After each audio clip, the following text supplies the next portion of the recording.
Баршаларыңызға сәлем.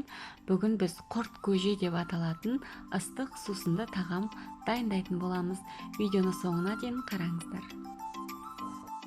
Ол үшін бізге 25 грамм ұн қажет және оған жылы су құйып, жақсылап араластырамыз.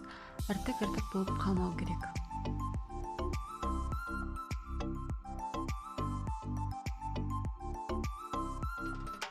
Және бізге бір кесе жуылған күріш қажет болады.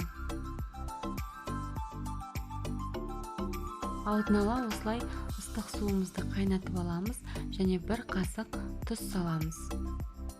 Жуылған күрішімізді осы қайнап жатқан судың үстіне салатын боламыз.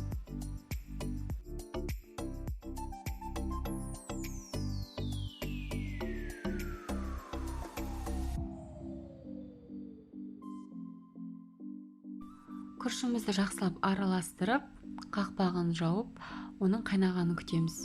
Міне біздің күрішіміз қайнады, яғни пісті деп айтуға болады. Енді осы қайнаған суымыздың үстіне манағы дайындап қойған ұнымызды саламыз. Суға езіп қойған ұнымызды саламыз. Бұны да жақсылап араластырып, қақпағын жауып қоямыз. Бұл да қайнауы керек.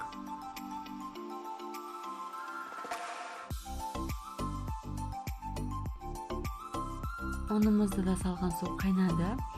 Енді осының суын бөлек үлкендеу ыдысқа құйып алатын боламыз.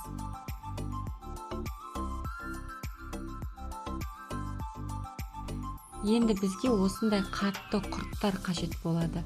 Осыны біздің құйып алған ыстық суымыздың үстіне саламыз. Ожаумен ары-бері айналдыра отыра, осындай қоюланған сорпа секілді түс шығады.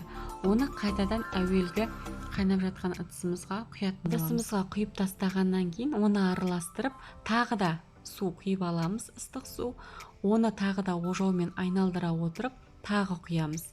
3 мәрте осылай араластырамыз. Сол кезде осындай сусынымыз дайын болады. Яғни бұл құрт көже деп аталады. Осылай ыдысқа құйып, қалауларыңызша май салып ішулеріңізге болады. Менің каналыма тіркелуді ұмытпаңыздар. Сіздермен бірге болған Ақбота.